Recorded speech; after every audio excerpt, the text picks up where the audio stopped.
But ਹੁਣ 10ਵੀਂ class ਦਾ ਹੋਇਆ ਪੈਸ ਦਾ ਟੈਸਟ 25 ਅਕਤੂਬਰ ਨੂੰ ਜਿਹੜਾ ਤੁਹਾਨੂੰ ਭੇਜਿਆ ਗਿਆ ਸੀਗਾ ਉਸ ਦਾ ਸੋਲਿਊਸ਼ਨ ਕਰਕੇ ਸਮਝਾ ਕੇ ਤੁਹਾਨੂੰ ਭੇਜ ਰਹੇ ਹਾਂ ਤਾਂ ਜੋ ਤੁਹਾਡੇ ਵੱਲੋਂ ਤੁਹਾਨੂੰ ਪਤਾ ਲੱਗੇ ਕਿ ਤੁਹਾਡੇ ਵੱਲੋਂ ਕਿਹੜੀ ਗਲਤੀਆਂ ਹੋ ਗਈਆਂ ਨੇ ਜਿਹਨੂੰ ਤੁਸੀਂ ਦੁਹਰਾਈ ਨਾ ਕਰ ਸਕੋ। ਹੁਣ ਪਹਿਲਾ ਕੁਐਸਚਨ ਹੈ 5 ਦੇ 2 ਲਗਾਤਾਰ ਗੁਣਜਾਂ ਦਾ ਗੁਣਨਫਲ 300 ਹੈ। ਬੇਟਾ ਪਹਿਲਾਂ ਆਪਾਂ ਆਪਸ਼ਨ ਲਿਖ ਲੈਂਦੇ ਹਾਂ। ਸਾਡੇ ਕੋਲ A ਆਪਸ਼ਨ ਹੈ 25 ਤੇ 30, B ਆਪਸ਼ਨ ਹੈ 10 ਤੇ 15, C ਆਪਸ਼ਨ 30 ਤੇ 35 ਤੇ D ਆਪਸ਼ਨ ਹੈ ਸਾਡੇ ਕੋਲ 15 ਤੇ 20। ਉਸਨੇ ਸਾਨੂੰ ਕੀ ਕਿਹਾ ਹੈ ਕਿ ਦੋ ਇਸ ਤਰ੍ਹਾਂ ਦੇ ਗੁਣਜ ਲਓ 5 ਦੇ। ਪਹਿਲੀ ਗੱਲ ਤਾਂ ਹੁਣ ਤੁਸੀਂ ਇਹ ਦੇਖੋ ਕਿ ਸਾਰੇ 5 ਦੇ ਗੁਣਜ ਨੇ, ਇਹ ਵੀ 5 ਦਾ, ਇਹ ਵੀ 5 ਦਾ, ਇਹ ਵੀ ਸਾਰੇ ਗੁਣਜ ਹੈਗੇ ਆ। ਇਹਨਾਂ ਦਾ ਗੁਣਨਫਲ 300। ਕੀ 25 ਨੂੰ 30 ਨਾਲ ਗੁਣਾ ਕਰਕੇ 300 ਆਊਗਾ? 25 30 75 ਨਹੀਂ ਆਊਗਾ। 15 ਨੂੰ 10 ਨਾਲ 150 ਆਉਂਦਾ, 300 ਨਹੀਂ ਆਊਗਾ। 300 ਨਹੀਂ ਆਊਗਾ ਤਾਂ ਇੱਕੋ ਹੀ ਆਪਸ਼ਨ ਹੈ ਤੁਹਾਡੇ ਕੋਲ ਜਿਨ੍ਹਾਂ ਦਾ ਗੁਣਨਫਲ 300 ਹੈ, ਤਾਂ ਮਤਲਬ D ਆਪਸ਼ਨ ਤੁਹਾਡਾ ਆਨਸਰ ਹੋਏਗਾ।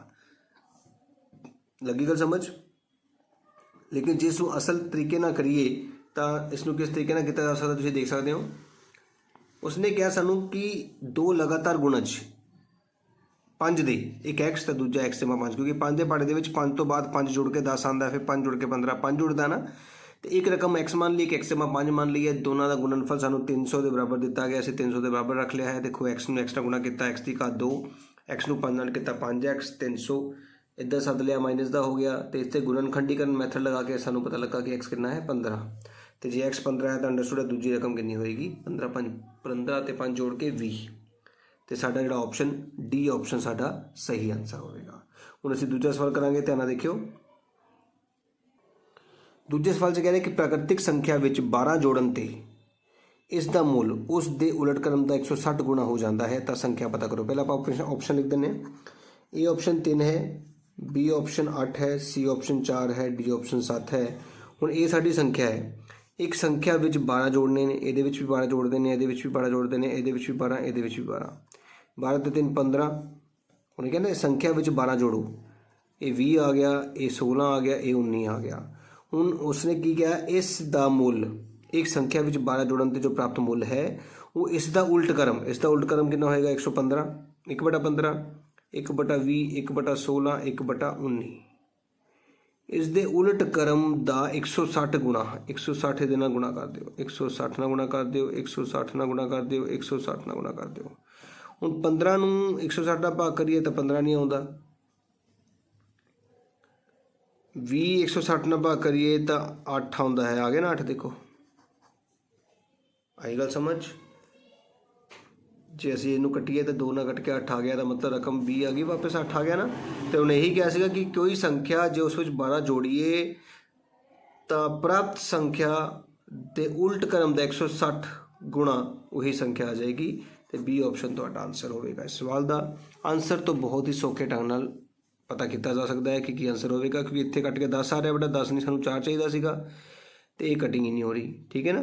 ਤੇ B ਆਪਸ਼ਨ ਤੁਹਾਡਾ ਆਨਸਰ ਹੋਵੇਗਾ। ਤੀਜਾ ਸਵਾਲ ਦੇਖੋ ਬੇਟਾ, ਜੇਕਰ 5 4 x ਤੇ x ਜਮਾ 3 9 ਅਤੇ 8 ਦਾ ਮੱਧਮਾਨ 6 ਹੈ। ਹੁਣ ਮੱਧਮਾਨ ਕਿੱਦਾਂ ਪਤਾ ਕਰਦੇ ਹਾਂ? ਤੁਹਾਨੂੰ ਸਾਰਿਆਂ ਨੂੰ ਪਤਾ ਹੈ ਕਿ ਸਾਰੇ ਅੰਕਾਂ ਦਾ ਜੋੜ ਤੇ ਥੱਲੇ ਉਸ ਨੂੰ ਗਿਣਤੀ ਕਰਦੇ ਹਾਂ। 1 2 3 4 5 6 ਰਕਮਾਂ, 6 ਥੱਲੇ ਆ ਜਾਏਗਾ। ਤੇ ਇੱਥੇ ਜਿੱਥੇ ਜਿੱਥੇ ਕੌਮਾ ਸੀ ਉੱਥੇ ਕੀ ਲਗਾ ਦਾਂਗੇ ਅਸੀਂ? ਪਲੱਸ ਦਾ ਨਿਸ਼ਾਨ। ਤੇ ਬਰਾਬਰੀ ਕਿਹਦੇ ਰੱਖਾਂਗੇ ਅਸੀਂ? ਮੱਧਮਾਨ ਦੇ। ਮੱਧਮਾਨ ਕਿੰਨਾ ਹੈ? 6। ਹੁਣ ਜੋੜਦੇ ਹਾਂ x ਤੇ x, 2x ਬਣ ਗਿਆ। 5 ਤੇ 4 9, 9 ਤੇ 3 12, 12 ਤੇ 9 21 ਤੇ 8 29 ਤੇ 6 ਉੱਪਰ ਚਲਾ ਗਿਆ, 36 ਆ ਗਿਆ।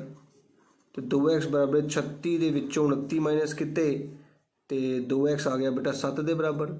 ਇਹਦਾ ਮਤਲਬ x ਕਿੰਨਾ ਆ ਗਿਆ? 7 ਦਾ ਅੱਧਾ 3.5, 3.5 ਰੁਪਏ ਹੁੰਦਾ ਨਾ।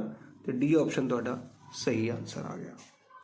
ਚੌਥਾ ਕੁਐਸਚਨ ਹੈ, ਦਿੱਤੇ ਗਏ ਰੇਖੀ ਸਮੀਕਰਨਾਂ ਦੇ ਜੋੜੇ ਤੇ ਅਨੰਤ ਹੱਲ ਹੋਣ। ਧਿਆਨ ਨਾਲ ਦੇਖਣਾ ਹੈ। ਹੁਣ ਦੇਖੋ ਮੈਂ ਸਮੀਕਰਨ ਜੋੜਾ CX - y ਬਰਾਬਰ 2, 6x - 2y ਬਰਾਬਰ 4 ਲਿਖ ਲਿਆ ਹੈ। ਤੇ ਅਨੰਤ ਜੋੜੇ ਦਾ ਫਾਰਮੂਲਾ ਹੁੰਦਾ ਹੈ ਅਨੰਤ ਹੱਲ ਦਾ ਸਾਰੇ ਬਰਾਬਰ A1/A2 ਬਰਾਬਰ B1/B2 ਬਰਾਬਰ C1/C2 ਹੁੰਦਾ ਨਾ। ਤੇ ਹੁਣ ਤੁਸੀਂ ਦੇਖ ਸਕਦੇ ਹੋ ਕਿ ਅਸੀਂ ਕੀ ਕੀਤਾ ਹੈ, C/6 ਮਾਈਨਸ 1/-2 ਬਰਾਬਰ 2/4 ਲਿਖ ਲਿਆ ਹੈ। ਮਾਈਨਸ ਮਾਈਨਸ ਕੱਟੇ ਗਏ ਨੇ। ਹੁਣ ਇਹਨਾਂ ਦੋ ਸੰਖਿਆਵਾਂ ਨੂੰ ਦੇਖੀਏ ਤਾਂ C ਕਿਹਦੇ ਬਰਾਬਰ ਆਏਗਾ? 6/2 ਦੇ। ਤੇ C ਦਾ ਮੁੱਲ ਕਿੰਨਾ ਆ ਗਿਆ ਹੈ? 3। ਇਹ ਆਪਸ਼ਨ ਸਾਡਾ ਬਿਲਕੁਲ ਸਹੀ ਆਪਸ਼ਨ ਹੋਵੇਗਾ। ਪੰਜਵਾਂ ਸਵਾਲ ਦੇਖੋ ਬੇਟਾ, ਜੇਕਰ ਸਮਰੂਪ ਤ੍ਰਿਭੁਜ ABC ਅਤੇ DEF ਵਿੱਚ, ਹੁਣ ABC ਤੇ DEF दो त्रिभुज ਦਿੱਤੇ गए हैं सानू।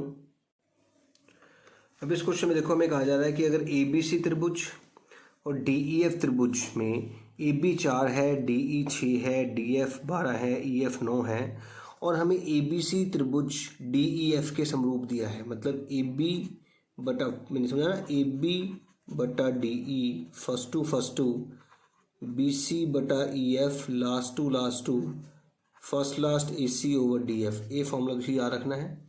ਇਹਦੇ ਵਿੱਚ AB ਦੀ ਵੈਲਿਊ ਅਸੀਂ 4 ਭਰ ਲਈ ਹੈ, DE ਦੀ 6, BC ਸਾਨੂੰ ਨਹੀਂ ਪਤਾ, EF ਦੀ 9, AC ਸਾਨੂੰ ਨਹੀਂ ਪਤਾ ਹੈ ਤੇ 12। ਹੁਣ ਤੁਸੀਂ ਇਸ ਨੂੰ ਕਿੱਦਾਂ ਹੱਲ ਕਰੋਗੇ? ਤੁਸੀਂ ਸਭ ਤੋਂ ਪਹਿਲਾਂ ਇਸ ਸਮੀਕਰਨ ਨੂੰ ਹੱਲ ਕਰਨਾ ਹੈ। ਤਿਰਛੀ ਗੁਣਾ ਕਰਾਂਗੇ, 9 ਚੌਕਾ 36 ਤੇ 6 BC, ਤੁਹਾਨੂੰ BC ਦੀ ਵੈਲਿਊ ਪ੍ਰਾਪਤ ਹੋਈ ਹੈ ਬੇਟਾ 36 ਬਟਾ 6, ਕੱਟ ਕੇ ਕਿੰਨਾ ਆ ਗਿਆ 6, ਤੇ BC ਸਾਨੂੰ ਕਿੰਨਾ ਪਤਾ ਲੱਗ ਗਿਆ 6 ਪਤਾ ਲੱਗ ਗਿਆ। ਇਸੇ ਤਰ੍ਹਾਂ ਹੁਣ ਤੁਸੀਂ ਕੀ ਕਰਨਾ ਹੈ, ਪਹਿਲੀ ਸਮੀਕਰਨ ਤੇ ਲਾਸਟ ਸਮੀਕਰਨ ਚੱਕਣੀ ਹੈ ਬੇਟਾ, मतलब 4 बटा 6 बराबर AC बटा 12, तिरछी गुना की 12 चौक 48 बराबर 6 AC आ गया। तो 48 ਨੂੰ ਜੇ ਅਸੀਂ 6 ਨਾਲ ਭਾਗ ਕਰੀਏ ਤਾਂ AC ਹੋਏਗਾ 8 6 48, 8 आ गया बेटा। ਹੁਣ ਪਰਿਮਾਪ ਕਿੱਦਾਂ ਪਤਾ ਕਰਦੇ ਹਾਂ, 8 ਤੇ 4 12 ਤੇ 6 18, ਇਹਦਾ ਮਤਲਬ ਸਾਡਾ A ਆਪਸ਼ਨ ਸਹੀ ਆਨਸਰ ਹੋਵੇਗਾ। ਪਰਿਮਾਪ ਪਤਾ ਕਰਨ ਲਈ ਅਸੀਂ ਤਿੰਨੇ ਭੁਜਾਵਾਂ ਨੂੰ ਜੋੜਦੇ ਹਾਂ ਬੇਟਾ, ਤੇ 18 ਸਾਡਾ ਇਸ ਸਵਾਲ ਦਾ ਆਨਸਰ ਆ ਗਿਆ। ਇਸ ਤਰ੍ਹਾਂ ਸਾਡੇ 5 ਸਵਾਲ ਬੇਟਾ ਜਿਹੜੇ ਮੈਥ ਦੇ ਕੰਪਲੀਟ ਹੋ ਗਏ ਨੇ। ਉਮੀਦ ਕਰਾਂਗਾ ਕਿ ਤੁਹਾਨੂੰ ਵਧੀਆ ਤਰੀਕੇ ਨਾਲ ਸਮਝ ਆਏ ਹੋਣਗੇ। ਬੇਟਾ 11ਵੇਂ ਸਵਾਲ ਦਾ ਆਨਸਰ ਆਪਣੇ ਅਕੋਰਡਿੰਗਲੀ ਤੁਹਾਨੂੰ ਦੱਸਣ ਦੀ ਕੋਸ਼ਿਸ਼ ਕਰ ਰਿਹਾ ਕਿ we can not dash fans in summer, we can not do without fans in summer. C option ਬੇਟਾ। 12ਵੇਂ ਦਾ ਬੇਟਾ, the late comers dash to the principal, the late comers had sent to the principal, D option। 13ਵੇਂ the, he was feeling weak, so never he went to his office, C option never। 14th question, Mr. Das sold all his furniture dash he left for Canada before, during नहीं before बेटा, C option। 15th का बेटा थोड़ा option आ जाएगा D कि mother may I have something to eat, question mark लगेगा। ठीक है बेटा। इस तरह से हम 26वां क्वेश्चन ਤੁਹਾਨੂੰ ਦੱਸੂਗਾ। 26वें ਦਾ आंसर बेटा C होएगा, तमिलनाडु। 27 ਦਾ बेटा B ऑप्शन, पर कैपिटल इनकम। 28 ਦਾ बेटा ਤੁਹਾਡਾ ऑप्शन होएगा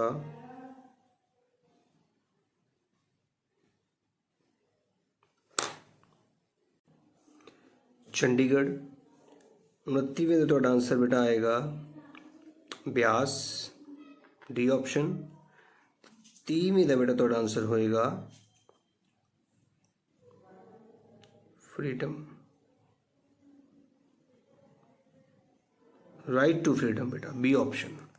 द राइट टू फ्रीडम, स्वतंत्रता का अधिकार, आज़ादी का अधिकार। तो इस तरह बेटा जिन्ने क्वेश्चनस ਤੁਹਾਨੂੰ ਸਮਝਾਏ ਨੇ ਉਹਨੂੰ ਚੰਗੀ ਤਰ੍ਹਾਂ ਦੇਖਿਓ ਤੇ ਆਪਣੀ ਗਲਤੀਆਂ ਨੂੰ ਸਮਝਿਓ। ਜੇਕਰ ਮੇਰੀ ਵੀਡੀਓ ਵਧੀਆ ਲੱਗੀ ਹੋਵੇ ਤਾਂ ਜਰੂਰ ਉਸਨੂੰ ਲਾਈਕ ਕਰਿਆ ਕਰੋ, ਜਰੂਰ ਕਮੈਂਟ ਕਰਿਆ ਕਰੋ ਤੇ ਮੇਰੇ ਚੈਨਲ ਨੂੰ ਬੇਟਾ ਸਬਸਕ੍ਰਾਈਬ ਕਰਨਾ ਨਾ ਭੁੱਲਿਓ।